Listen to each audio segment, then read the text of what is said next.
Boa noite. Hoje vamos falar da relação do cristão com o dinheiro e com a dívida. É pecado fazer dívida? É pecado ter cartão de crédito?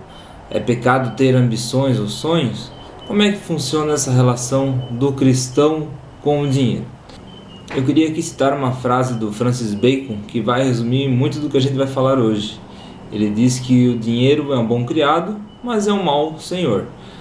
Ou seja, quem tem que ser senhor da nossa vida somos nós, pautados na palavra e no propósito que Deus tem para a nossa vida.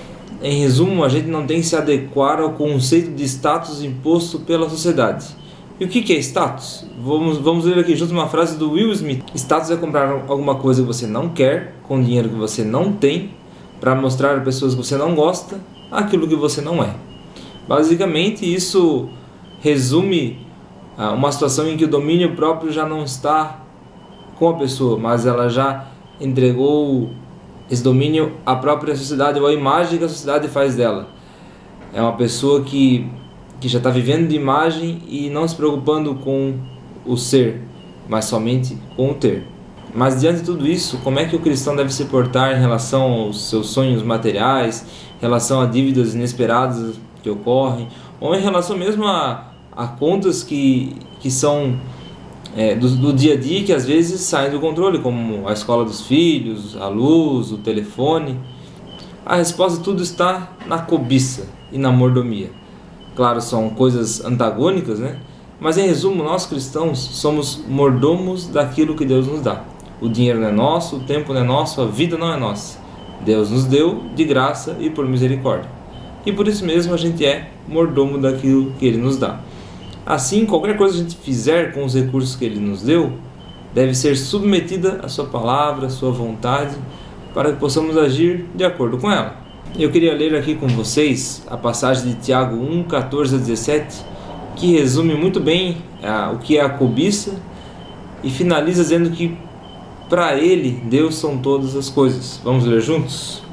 Tiago 1, 14 diz o seguinte: cada um, porém, é tentado pelo próprio mau desejo, sendo por este arrastado e seduzido. Então esse desejo, sendo concebido, dá à luz o pecado. O pecado, após ter se consumado, gera a morte. Meus amados, não se deixem enganar. Toda boa dádiva e todo dom perfeito vem do alto, descendo do Pai das luzes, que não muda como sombras inconstantes. Aqui fica claro que a cobiça não é provocada por Deus, mas os próprios desejos humanos que causam a cobiça. O que é cobiça? É um desejo desenfreado de adquirir uma coisa que você nem sempre precisa, nem sempre pode adquirir. E ele ressalta que toda boa dádiva vem do Pai, reforçando o conceito de mordomia. Somos apenas servos e mordomos aqui na terra. E uma outra passagem que resume ainda mais a questão da cobiça e do desejo desenfreado é Tiago 4. Quando a gente começa a ler a partir do versículo 1, veja o que ele fala. De onde vêm as guerras e contendas que há entre vocês? Não vêm das paixões que guerreiam dentro de vocês? Vocês cobiçam coisas e não as têm? Matam e invejam, mas não conseguem obter o que desejam. Vocês vivem a lutar e a fazer guerras. Não têm, porque não pedem. Quando pedem, não recebem, pois pedem por motivos errados, para gastar em seus prazeres. E aqui resume-se a luta de muitos cristãos que se julgam no direito de exigir algo de Deus. Como que alguém pode exigir algo de Deus? Tiago 4 já resume bem, dizendo que esses cristãos estão pedindo errado porque pedem com cobiça e para alimentar os próprios prazeres. Vamos tomar o exemplo de uma pessoa que mora de aluguel e deseja ter a sua casa própria. Isso é um desejo aparentemente ilícito, né? Deus não tem nada contra aquilo ali, né? Mas uma coisa é a pessoa desejar isso e outra coisa é a pessoa cobiçar de forma incessante, querer aquilo a todo custo, não somente pelo fato de se livrar do aluguel, mas também para mostrar para os outros ou para uma questão de orgulho próprio. E aí entra a cobiça, aí entram os motivos errados que Tiago fala na sua carta. E é por causa desses desejos desenfreados que surgem aquelas situações de cristãos com milhares de prestações que não conseguem pagar e dizendo que isso é algo do inimigo, aí dizendo, não posso contribuir para a igreja porque eu estou com dívidas, etc., e é o inimigo, é o devorador. Olha, gente, não tem nada a ver isso aí. Essa foi uma decisão que a pessoa tomou, nesse caso, e ela é totalmente responsável por essa decisão. Ela não mediu as consequências do que ia fazer, não fez as contas corretamente, e agora tem que arcar com prejuízo financeiro, tem que arcar com uma renegociação para poder limpar o seu nome. Então, esse é o limite de sonhar e cobiçar.